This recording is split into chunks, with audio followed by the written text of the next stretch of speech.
this hour, American and coalition forces are in the early stages of military operations. 20 de marzo de 2003. Fuerzas lideradas por Estados Unidos lanzan una violenta ofensiva en Irak basada en la doctrina militar del dominio rápido, con la idea de dar un golpe abrumador al enemigo. La invasión cumple ese objetivo y en pocas semanas acaba por derrocar al brutal régimen de Saddam Hussein en Bagdad. In the Battle of Iraq, the United States and our allies have prevailed.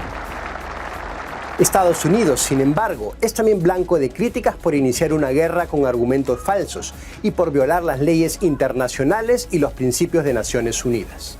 Una invasión, por eso, que cambia el mundo a comienzos de siglo y marca mucho de lo que vendría después, que daña fuertemente la imagen de Estados Unidos y crea un precedente nefasto para crisis posteriores, como la guerra que se libra hoy en Ucrania. Lo vemos en este reportaje de DW Analiza.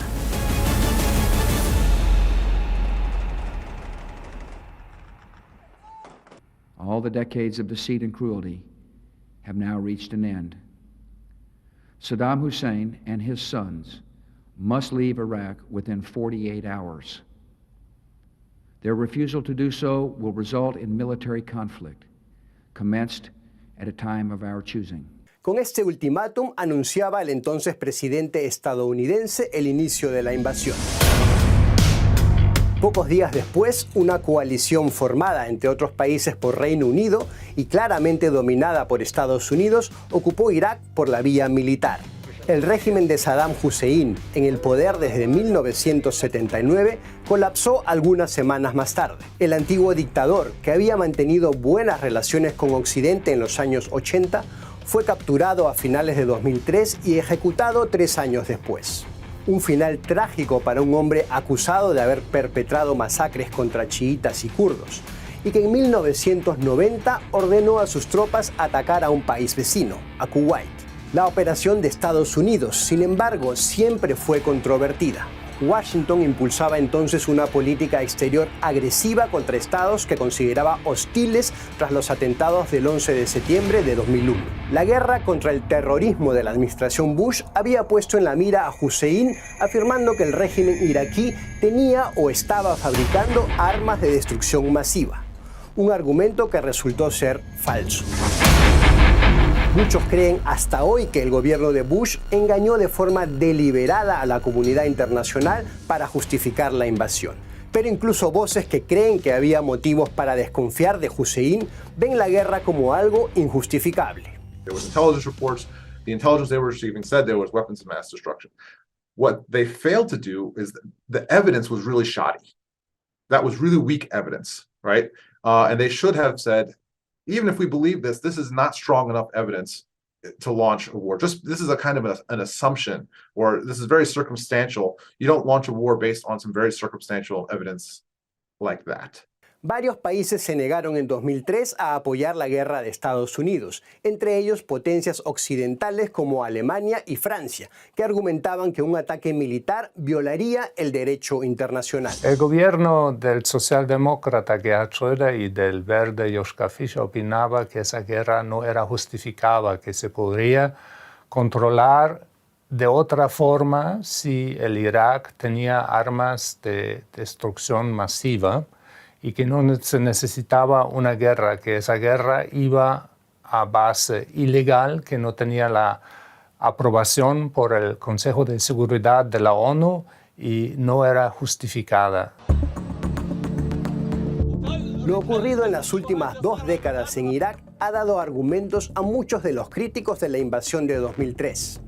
El caos y el vacío de poder tras el colapso del régimen de Hussein dieron pie al surgimiento del grupo extremista Estado Islámico. Y aunque no hay cifras exactas, se estima que unas 100.000 personas o más murieron durante la guerra y en los años de caos y conflicto que siguieron a la caída de Hussein.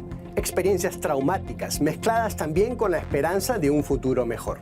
¿Cómo lo ven los iraquíes? It's such a complicated answer because is Iraq doing better today than it was 20 years ago? And the answer is yes. But then what was the price that Iraqis paid to get there? It was a very high price. And also, when we say it's better than it was 20 years ago, doesn't mean that it's where we want it to be.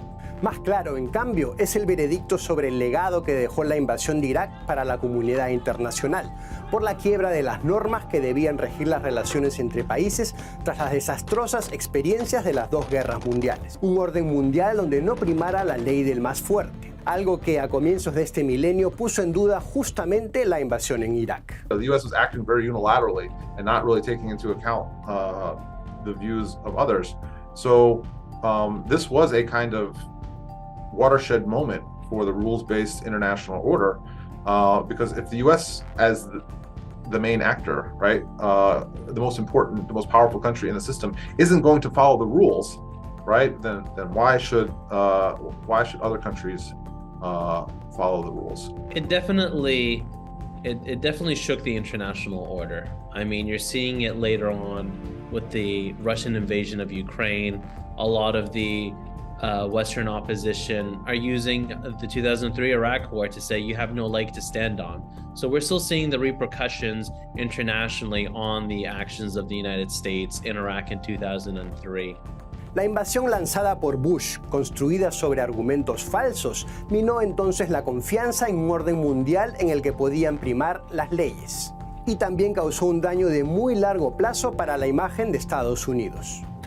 Yo creo que puso en duda la lucha de Estados Unidos por la democracia, porque si con medios ilegítimos y con argumentos falsificados tú entras en una guerra para cambiar un país, para cambiar la política, para derrocar un dictador como lo era Saddam Hussein, sin duda alguna, pero a base de argumentos falsos, de falsedades, entrar en una guerra, ocupar un país, matar cientos de miles de civiles.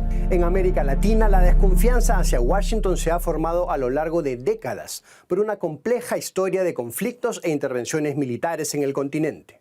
Y a todo ello se sumó en los últimos 20 años la fatídica herencia de la guerra en Irak. La comunidad de los países en el sur ha perdido la confianza. Y eso para mí en parte también explica la actitud actual de muchos países en Latinoamérica, por ejemplo, frente al conflicto que reina en Ucrania en este momento, ¿no? Que mantienen una posición de neutralidad, también por razones económicas, por ejemplo, en el caso de Brasil, de poder comprar fertilizante de Rusia, y si uno toma sanciones contra Rusia no sería muy oportuno, pero también por esa postura de Estados Unidos que es un poco de doble moral, porque en el caso de Irak hicieron algo ilegal que ahora están echando a cara a Rusia. Cada guerra y cada conflicto es diferente. La guerra contra Irak de 2003 no es lo mismo que la invasión de Rusia contra Ucrania, por distintas razones. Entre ellas, que la Ucrania de hoy no es una dictadura como lo fue la de Saddam Hussein, y la Rusia de Putin no es lo mismo que Estados Unidos. Las violaciones del derecho internacional, sin embargo, vengan de donde vengan, son un pésimo precedente para la idea de una convivencia internacional pacífica regida por las leyes.